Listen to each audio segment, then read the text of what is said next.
Hello বন্ধুরা, welcome back to my channel. তো তোমরা সবাই কেমন আছো? আশা করছি ভালো আছো, আর আমিও খুব ভালো আছি। তো দেখো, আজকে আবার একটা নেল আর্টের বড় ভিডিও নিয়ে আমি চলে এসেছি। একটা তোমার রেড কালার নেল পলিশ আমি নিয়েছি। রেড কালার অ্যাকচুয়ালি নয়, রানি টাইপের, রেডিশ ভাবটা বেশি, তোমার দুধে আলতা টাইপের কালার যেটা। এবার নেল পলিশ আমি দেখো হাফ করে একটু ব্যাকা করে উপর সাইডে পরিয়ে নিয়েছি, আর নিচের সাইডটা একটা নিয়ন ইয়েলো টাইপের, নর্মাল ইয়েলো, সেই কালার নেল পলিশ আমি পরাচ্ছি। আমি কন্ট্রাস্টে করেছি, দুটো কালার অল্টারনেট করে। তো তোমরা এখানে যে কালার তোমাদের পছন্দ বা যে কালার তোমাদের কাছে আছে সেই কালারটা তোমরা নিতে পারো। বা দেখলাম হাফ হাফ করার পর আমি দুটো কালারকে শুকিয়ে নিয়েছি।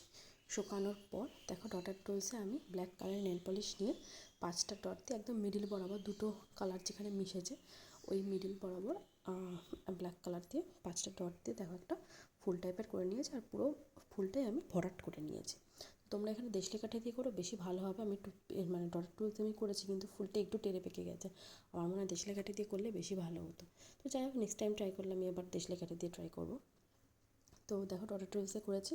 এরপর তোমার টুথপিকে আমি ব্ল্যাক কালার নেল পলিশটা নিয়ে 3টে মানে দাগ দাগ দিয়ে পাতা টাইপের ডিজাইন আমি করেছি।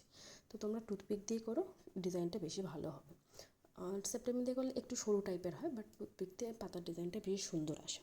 তো দেখো দুধারেই আমি ব্ল্যাক দিয়ে করেছি, তোমরা এখানে কিন্তু গ্রিনটা ইউজ করতে পারো পাতার ক্ষেত্রে, সেটাও কিন্তু ভালো লাগবে। এবার আমি ভাবলাম না, ব্ল্যাক যখন দিয়ে ফ্লাওয়ারটা করেছি তো সেই হিসাবে ব্ল্যাক দিয়ে ওটা কন্ট্রাস্টে ভালো লাগবে। তো তোমরা গ্রিনটাও অ্যাপ্লাই করতে পারো, গ্রিনটাও কিন্তু ভালো লাগবে।